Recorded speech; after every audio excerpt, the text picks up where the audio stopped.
Inilah Injil suci menurut Yohanes bab 3 ayat 7 sampai 15. Dalam percakapannya dengan Nikodemus, Yesus berkata, "Janganlah engkau heran karena aku berkata kepadamu, kamu harus dilahirkan kembali.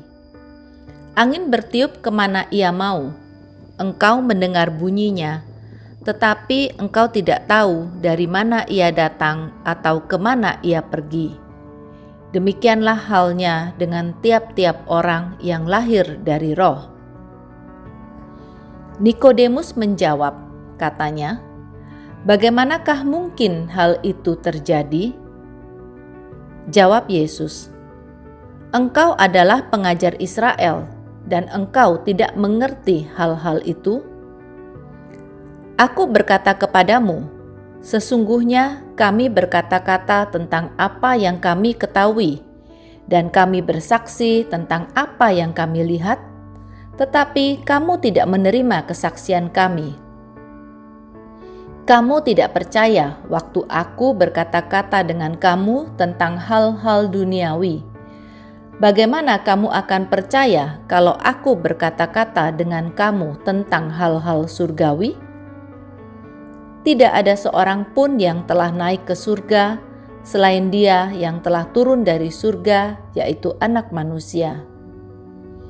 Dan sama seperti Musa meninggikan ular di padang gurun, demikian juga Anak Manusia harus ditinggikan, supaya setiap orang yang percaya kepadanya beroleh hidup yang kekal.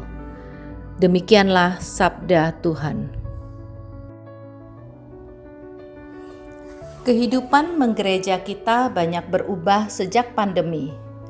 Sebelum pandemi, kita mengadakan pertemuan lingkungan seperti pertemuan prapaskah, berdoa rosario, atau pendalaman Alkitab bersama teman-teman satu lingkungan.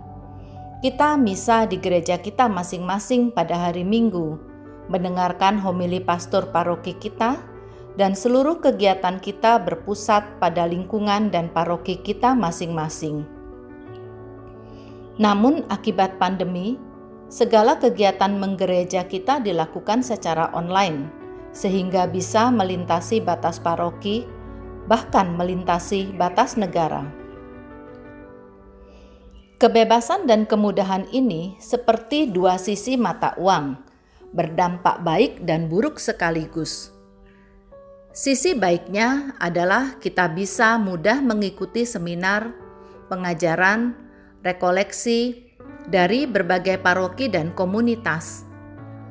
Kita tidak perlu keluar rumah, tidak menghadapi kendala transportasi, dan bebas kemacetan. Namun, kebebasan menggereja online membuat umat berpotensi mengabaikan lingkungan dan parokinya, dan membuat umat mudah merasa tidak puas terhadap parokinya. Menggereja bukan semata-mata memilih paroki mana yang bisanya cepat, paroki mana yang pastornya keren, atau paroki yang musiknya enak didengar. Tetapi menggereja sejatinya adalah suatu komunitas rohani. Kerenggangan dalam lingkungan sejak pandemi ini saya rasakan di lingkungan saya.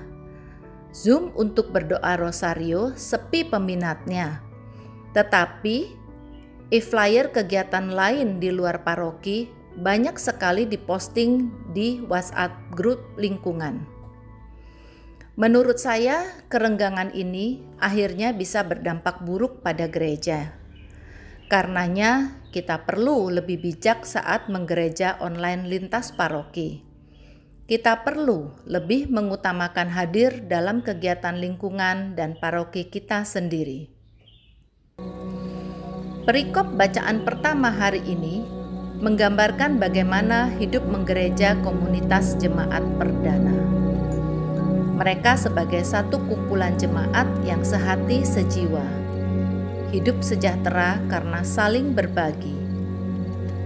Gambaran ini mengingatkan kita akan hidup menggereja yang benar. Kuncinya adalah berkumpul, sehingga tercapai kebersamaan yang akhirnya menumbuhkan perasaan sehati sejiwa. Pertanyaan refleksi kita: apakah kita dalam hidup menggereja online saat ini sudah kebablasan? Apakah kita mengabaikan kegiatan-kegiatan lingkungan dan paroki, tak lagi peduli akan kebersamaan dalam lingkungan? Mari kita berdoa bersama-sama. Ya Bapa, bantu kami untuk mampu hidup harmonis, sehati dan sejiwa dalam lingkungan kami, dalam paroki kami, seperti jemaat perdana pada bacaan hari ini. Amin.